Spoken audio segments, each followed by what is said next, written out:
Hola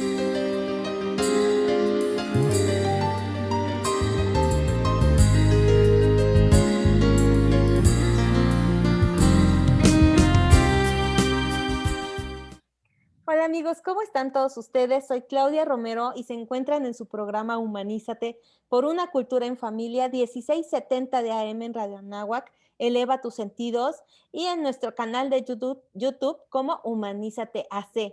Está aquí con nosotros Armando Bustillos y el doctor Fernando García, que gracias a su colaboración en Humanízate hemos podido desarrollar temas muy importantes para el desarrollo óptimo de personal y de nuestras familias. Gracias por estar con nosotros y le voy a pedir a Armando que por favor nos presente al doctor Fernando García, perdón, como se merece. Sí, sí, claro que sí. Primeramente, buenas tardes y bienvenido, Fernando. Aquí, pues vamos a darle una breve introducción a la gente que nos escucha para que sepan un poquito de nuestro invitado Fernando. Él es docente en varias universidades de México, así como de preparatoria. Es investigador y director general del Instituto Emanuel Munir México y colaboró en algunas ONGs y de Humanízate también. Es candidato a doctor en Humanidades por la Anáhuac y doctorante en Educación por la UCLA. Es maestro de Ciencias de la Familia y licenciado en Filosofía y Administración de Empresas. Hoy también estaremos platicando un poquito de su nuevo libro, que se titula Un diálogo intercultural, filosófico y humanista. Gracias, Fer, bienvenido. Bienvenido, Humanízate nuevamente. Muchas gracias, Claudia. Gracias por la invitación. Gracias, Armando, también por la presentación. Y bueno, pues estamos aquí en casa como siempre. Sí, pues gracias.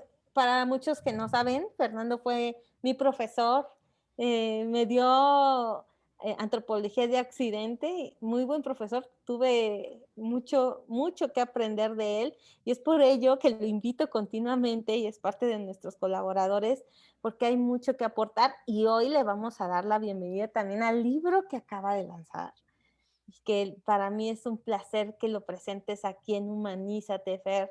Gracias por darnos esta oportunidad. Y pues el libro, Un diálogo intercultural, filosófico y humanista. Fer, qué padre, qué bien que empieces y que nos des estas provisiones que a veces necesitamos como seres humanos en esta área filosófica de encontrar el para qué venimos y para qué estamos aquí como seres humanos, quiénes somos, a dónde Claro. vamos, ¿no? ¿Y por qué buscas tú tratar estos temas de humanismo en este tiempo de COVID, de pandemia, donde el ser casi ya busca solamente su bien propio y no tenía tanto esta mirada hacia el otro? Y efectivamente, Claudia, como mencionas, en estos tiempos, sobre todo ahora que pues la pandemia nos ha llevado al aislamiento, a estar encerrados en nuestros hogares, es un tiempo también de reflexión, de pensar qué hemos hecho con nuestra vida, de cómo estamos desarrollando nuestras actividades, no solamente en el ámbito profesional, sino también desde el ámbito personal. ¿Cuál es la relación con mi pareja, con mi esposo, mi esposa, nuestros hijos, con los que nos dedicamos a otras actividades? Por ejemplo, lo acaban de mencionar, yo soy docente en algunas universidades y en la preparatoria de La Salle. Entonces, la relación también con nuestros estudiantes, cómo van aprendiendo ellos.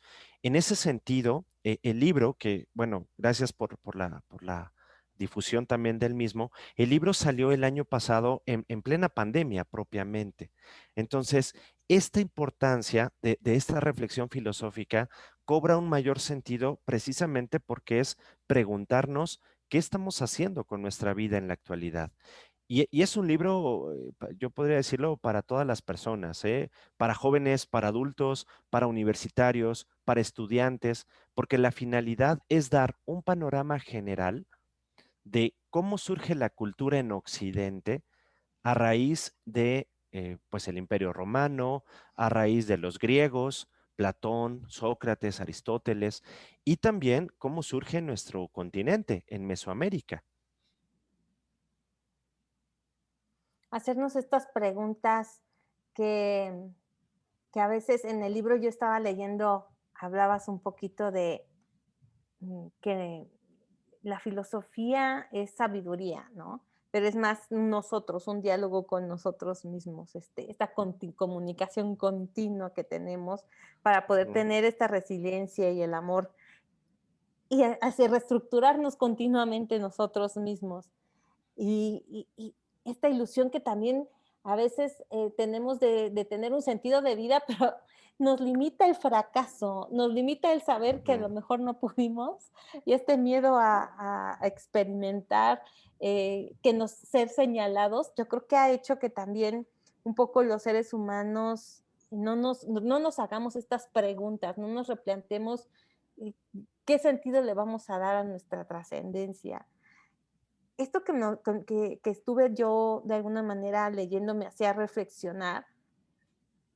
¿Cuántas personas en este momento de pandemia se están replanteando esta área de tratar con temas de humanismo?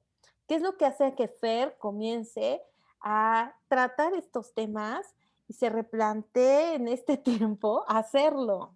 ¿Qué pasó aquí, Fer? Pues mira, Claudia, yo te puedo comentar que parte de la dinámica académica a la que me dedico, el hecho de dar clases, pues me lleva precisamente a preparar constantemente material didáctico para los estudiantes, ¿no? Y ahora que todo es de manera digital, estas aulas digitales, las plataformas, nos ha obligado también en la docencia a transformar nuestra manera de dar clases. Ya no es la manera tradicional como antes conocíamos, de ir de manera presencial, un salón, un pizarrón y los estudiantes. Esto ha evolucionado muchísimo. Y también muchos de los contenidos que se tienen, pues se tienen que ir actualizando. En el libro, ustedes lo van a encontrar ahí, pues no hay cosas extraordinarias, es parte de la historia de nuestro país, de América, de Europa, pero al final del día hay una reflexión final. El último capítulo, el capítulo número 3, habla precisamente de los diferentes tipos de humanismos que existen, partiendo partiendo de una visión, como bien mencionabas, Claudia, de las nuevas relaciones que deben de ser muy, muy profundas, muy internas, muy sustanciosas. Los chicos lo mencionan, los jóvenes de ahora dicen de impacto, relaciones que sean duraderas. No que nada más estén 5 o 10 minutos y bye, sino que realmente sean relaciones profundas, que nos permitan conocernos a nosotros y conocer a la otra persona, porque si yo no conozco al otro, tampoco voy a llegar a formar una relación mucho más duradera, mucho más profunda, mucho más, lo podría decir así, espiritual, en un sentido trascendente. Y entonces aquí es donde podemos hacernos las preguntas donde vaya a un fin, ¿no? Así es, así es. Hay una teleología, que es el fin Ajá. concreto, hay un sentido de vida, hay una motivación por el cual yo me voy a preocupar de mis raíces, de cuál es mi identidad, cuál es el sentido concreto por el cual estoy aquí en este mundo, pero además hay un diálogo conmigo mismo como persona y con el Ujú. otro, con el que tengo enfrente, que puede ser un amigo, una amiga, que puede ser mi profesor, mi profesora, que puede ser mi papá, mi mamá, que puede ser la persona que tengo más cercana, con la que estoy conviviendo 7 días a la semana, 24 horas en este COVID que nos ha llevado al aislamiento. Y esto que estás diciendo es tan importante porque justo la misión y la visión que tiene Humanízate en trascender, es trascender, pero acercándonos al otro, un poquito que las personas se hagan conscientes, sean conscientes de esta reflexión. Aquí le voy a pedir entonces a Armando que nos ayude un poquito a explicar qué es lo que hacemos en Humanízate. Y claro que sí. Pues nosotros como asociación civil, fuimos fundados en el 2014 por nuestra directora Claudia y pues nuestro objetivo principal siempre ha sido promover una cultura en familia, ¿no? A partir de la sensibilidad, el compromiso y el entusiasmo y todo enfocado a una mejora continua del ser humano. Y es por eso que nace este programa de Humanízate y donde pues nosotros semanalmente vamos a estar tratando temas que fomenten la sana conciencia, responsabilizarnos de nuestros actos y siempre encaminándonos al camino del bien. Claro, y para ello es que tenemos pues esta plantilla de colaboradores donde el doctor Fernando García, que bueno, aquí para todos los que lo conocemos ya, le decimos Fer de cariño, porque hacemos esta intimidad de reflexión, esta intimidad de encontrarnos unos a otros, y es por ello que les proponemos este libro, que pues este diálogo intercultural, filosófico y humanista nos puede ayudar a encontrarnos en esta área interna para poder trascender mejor en el otro. Fer, ¿dónde pueden adquirir el libro y cómo se pueden acercar a para tenerlo más acceso a él? Mira, el libro se encuentra actualmente de manera física para que todos aquellos que quieran adquirirlo o comprarlo de manera individual. Tenemos la página del Instituto Emmanuel Munier, así está en Facebook. Ustedes pueden buscarlo, Instituto Emmanuel Munier México, porque también está el de España. En el de España, el director general pues es el doctor Carlos Díaz Hernández. Seguramente muchos ya lo habrán conocido, lo habrán escuchado. En la náhuac fue varias veces a dar conferencias. Por ahí tuvimos el gusto, Claudia, te acordarás de escuchar un par de conferencias de él. Pero bueno, aquí en México soy el director general y pueden entrar a la página y ahí van a encontrar el libro, no solamente este libro mío del diálogo intercultural, sino una serie de tomos que tenemos también de otros pensadores y filósofos con esta visión trascendente, con una filosofía personalista. Ahí lo pueden adquirir y directamente ahí en la liga están mis datos, está mi correo electrónico, está el correo de la fundación y con todo gusto por ahí podemos ofrecérselos a las personas que quieran. Y también lo tenemos de manera digital. Por la Ok. misma vía, a través de la página, ahí pueden entrar con nosotros, pedir informes y podemos enviárselos de manera digital sin ningún problema. Muchas gracias. Y una vez que comienza uno a leerlo y te involucras, te vas dando cuenta que hay mucha esta ilusión de la que hablábamos de experiencias y de sabiduría que todos tenemos tan intrínseco, pero la actitud que debemos de tener para enfrentarlas a veces nos hace que, más ahora en COVID, que nuestro ánimo no sea tan bueno, ¿no? Y que caigamos a imperfecciones para poder sacar adelante la situación. Pero acá había algo que tú planteabas en el libro, donde dice que hay que tener un sentido de esperanza, ¿no? De fe. Y aquí me gustaría que nos platicaras por qué en nuestra cultura de Occidente y en Mesoamérica es tan trascendente la fe y la esperanza. Claro que sí, Claudia. Mira, desde la cuestión histórica, tú lo has dicho muy bien, en Mesoamérica siempre hemos sido pueblos, y hablo de Mesoamérica desde Canadá hasta la Patagonia en Argentina, ¿eh? O sea, estamos hablando de todo el continente. Nuestros orígenes, nuestras raíces, los primeros pueblos primitivos eran pueblos sumamente religiosos, con una religiosidad y una piedad muy acentuada. Eso es sin duda una de las cosas que nos lleva a ser una cultura diferente, diferente a la de Europa, donde se da de otra manera. Allá con la cultura griega principalmente, que va a conquistar a toda Europa desde la parte cultural, y luego con el Imperio Romano, pasan de un movimiento, vamos a decirlo así, politeísta, de una religiosidad igual que aquí en Mesoamérica, pero hay una transición muy interesante. Allá se mezclan las culturas, allá se mezclan los pensamientos, allá se mezclan entre la zona norte de Europa, los vikingos, las invasiones al centro y con el Imperio Romano, pues bueno, se hace una mezcla impresionante. Esto ya lo dice también el doctor Miguel León Portilla en varios de sus documentos y en varios de sus libros. ¿Qué pasa en Mesoamérica? En Mesoamérica, pues prácticamente aquí las culturas indígenas siguen siendo las mismas. Van evolucionando con el tiempo y van teniendo sí cierta relación entre ellas, pero no tienen la influencia de otras culturas, a diferencia de Europa.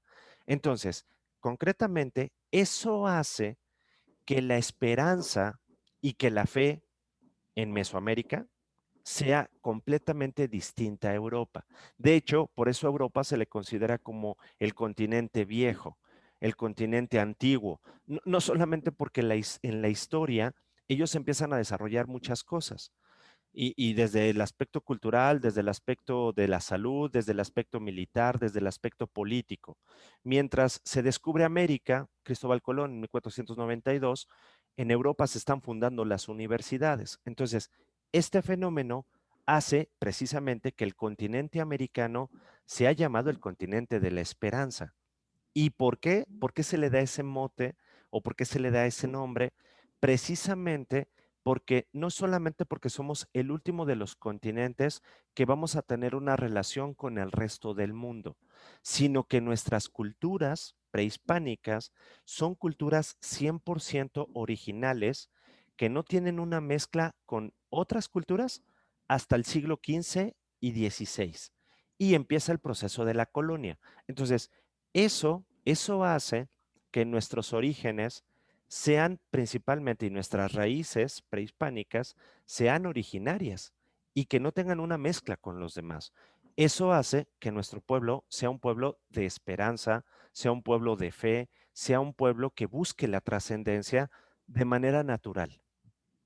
Sí. Claro, tenemos muchos otros problemas que enfrentar, obviamente, ante esta situación, es lógico, pero somos un pueblo en cualquier parte de América, nosotros lo podemos ver, somos pueblos donde la familia es muy importante, donde las tradiciones cobran una importancia relevante, donde los valores, los principios, nuestros orígenes son fundamentales.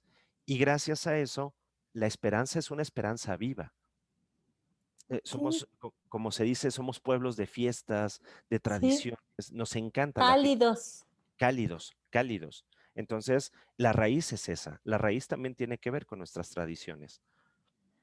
El que no haya, no se haya vivido tantas guerras y tantos decesos, las personas están con menos dolor en sus almas, ¿no? Y más Claro, abiertas a tener esta esperanza, ¿verdad? claro. El papel histórico, ¿cuál es el papel histórico entonces de haber sido colonizados en la corona española y no por los británicos o por los holandeses o portugueses en la colonia?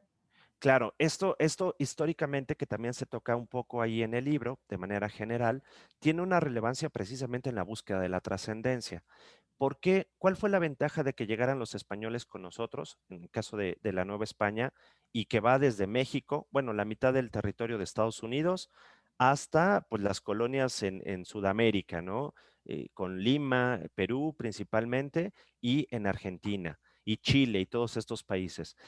¿Cuál es la importancia de esto? España vino, obviamente, nos conquistó, hubo guerras, hubo invasión, pero al final del día hubo un mestizaje. Y gracias al mestizaje, ¿qué quiere decir esto? Las dos culturas se fundieron. No fue como los ingleses que llegaron y el territorio que ocuparon en Norteamérica, llegaron y prácticamente arrasaron con las tribus indígenas de aquella época o los pusieron en reservas, pues lo voy a decir así un poquito como si fueran animalitos y los dejaban en su zona de confort o en sus áreas donde ellos habitaban. Y hubo este pacto, los famosos apaches, que a la fecha en Estados Unidos siguen teniendo un rechazo muy grande y siguen siendo reservas ecológicas. Entonces, en ese sentido, gracias a que llegó la corona española, se da el mestizaje no solamente en México, sino también en todo el Caribe y, repito, en gran parte de Sudamérica. Y eso hizo que nuestras culturas se hermanaran, tuviéramos este encuentro. Los Mm, españoles llegaban, se casaban con las mujeres indígenas, tenían hijos y sus hijos vivían aquí y vivían de una manera felices y estables, en el sentido de que a diferencia de las otras culturas, el caso de los británicos o los holandeses, solamente llegaban, saqueaban y se llevaban todo lo que necesitaban, pero jamás tuvieron esta mezcla, jamás se casaron con personas del continente americano. Ellos llegaban con sus familias o llegaban con sus esposas y se quedaban y solamente se casaban entre ellos. Nunca llegaron ok. a este mestizaje, lo que hizo que ellos conservaran su cultura y destruyeran los originales o las demás culturas que tenían alrededor. Los españoles no hicieron eso, al contrario, se trajeron a lo mejor que tenían en su época. Si nosotros vemos un poquito esto, Claudia, las mismas catedrales, los mismos palacios, los mismos monumentos que hay en Europa, principalmente en España, son los mismos que tenemos en toda América Latina. No, y aparte trataron de mezclar, bueno, de tropicalizar, ¿sí? A la cultura mexicana, no imponer, porque muchas de las catedrales también tienen parte del mestizaje plasmado en ellas, ¿no? Así es, así es. Ujú. Así es, y hablamos de las catedrales por la parte religiosa, pero también los palacios, la casa de los virreyes, las haciendas, son la misma arquitectura, son la misma cultura que existía en esa época en España. Por eso se le llamó la Nueva España. Y a final del día, una de las ciudades más imponentes era la ciudad de los palacios, que era el centro de nuestro país, en México. ¿Y cuál sería entonces el pensamiento que hoy seguimos teniendo en la cultura de la cultura griega en nuestros días y cómo nos sirve? La cultura griega, desde la parte filosófica, aquí ya voy a este terreno filosófico, sin duda alguna, no solamente va a tener una repercusión en todo Occidente, o sea, no solamente es en América, sino es en toda Europa y es prácticamente lo que conocemos hoy como el centro de Europa y América completa. ¿Por qué es tan importante esta parte reflexiva? Porque sin duda alguna, estos tres clásicos, Sócrates, Platón y Aristóteles, con este pensamiento que va a revolucionar Occidente, también nos va a ayudar mucho a nosotros a tener este aspecto cultural y a desarrollar un pensamiento distinto. Nosotros en Occidente nos diferenciamos del Oriente, está hablando ya de China, de Japón, de Sí. Corea, de esta parte, porque somos mucho más prácticos, somos más pragmáticos, y esa es una de las cosas que siempre nos dicen los orientales. Occidente, en términos generales, Occidente está contaminado por la practicidad, por los dualismos que existen, por la parte de los objetivos que se van buscando. Y de alguna manera, esa influencia la tenemos gracias a la filosofía griega. Y digo Mm. gracias a esto, porque de alguna manera, eso que algunas personas han dicho, bueno, es parte de los tapujos o de las malas herencias que pudimos adoptar de los pueblos que nos conquistaron, a final del día es parte de nuestra esencia y de nuestro pensamiento. Nos guste o no nos guste, eso es inevitable, no lo podemos quitar. Es parte de nuestra historia, es parte de nuestros orígenes, pero además tiene un sentido muy profundo y muy interesante. Gracias a eso, en el aspecto racional, nosotros podemos ahondar mucho y profundizar precisamente en un pensamiento concreto y sólido. No, no que se va a quedar, como decimos, en las nubes o volando, sino que es un pensamiento concreto. Y en ese sentido, esa practicidad nos va a ayudar para resolver conflictos concretos. El O caso, sea, eso es por eso que dicen que, bueno, no nomás los mexicanos, pero somos muy entrones, muy luchones, muy de resolver y eso nos destaca en todo el mundo, ¿no? sí, sí, sin duda, y como bien lo dices, Claudia, esa es una característica no solamente de nosotros, sino de varios pueblos latinoamericanos y de varios pueblos ibéricos, ¿no? España, Portugal, estos países que aunque se ha dicho, son los países que a lo mejor tienen mayor rezago económico, a diferencia de otras naciones en Europa, sin duda alguna, la calidez humana que ellos adquieren y que vienen a traernos es lo que nos caracteriza como pueblos iberoamericanos. Ay, no sabes qué importante esto. Ya quiero acabar de leer el libro.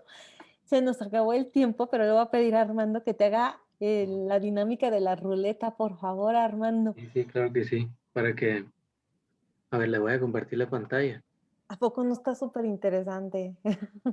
para que, Vamos comprando el libro, vamos entrando y comprándolo, porque esto nos va a ayudar de alguna manera en lo que Armando nos abre la ruleta a darnos una idea de nuestra propia antropología, ¿verdad? De qué es lo que hemos Ujú. estado, cómo somos y por qué somos así, y encontrar este sentido de cómo mejorar como personas para poder saber cuáles son nuestras virtudes y nuestros vicios, ¿verdad? Claro, claro, claro. A ver, Armando. A ver, entonces aquí pues está la ruleta. Prácticamente es sencillo. Yo le voy a picar presionar y cuando usted me diga yo la detengo y lo que diga ahí en lo que le toque pues nos da un poco de, de- de información ahí. Perfecto. Ahí está bien. A ver, una cápsula del tiempo. Regresar a un momento en específico. En tu libro, a ver. Ah, ok. Entonces, ¿tengo que regresar un poco al tiempo sobre el libro? ¿O? Sí, sobre esta historia que nos estabas platicando, de nosotros y aterrizarlo un poquito a esta época donde los mexicanos, bueno, estamos viviendo por situación difícil también económica, ¿no? Ujú, ujú, Y que de alguna manera con lo que la investigación y el desarrollo de este libro tú nos puedas dar esperanza. ujú. ¿Sí? A partir de que de alguna manera tienes más conocimiento de cómo estamos antropológicamente nosotros como mexicanos y bueno, a todo Latinoamérica, para poder sacar adelante esta situación. Claro, claro. Pues bueno, yo te puedo comentar que en este sentido, el libro, hay una parte ahí donde hablamos precisamente de las partes de las virtudes humanas como seres humanos, independientemente de nuestro sistema de creencia, de nuestras convicciones, de nuestras intenciones políticas o económicas. Tú lo dices muy bien, Claudia. Hoy estamos pasando por una crisis no solamente sanitaria, sino también una crisis de identidad y una crisis económica muy fuerte que nos va a golpear a todos. En este libro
Sociales para si quieren contactarte.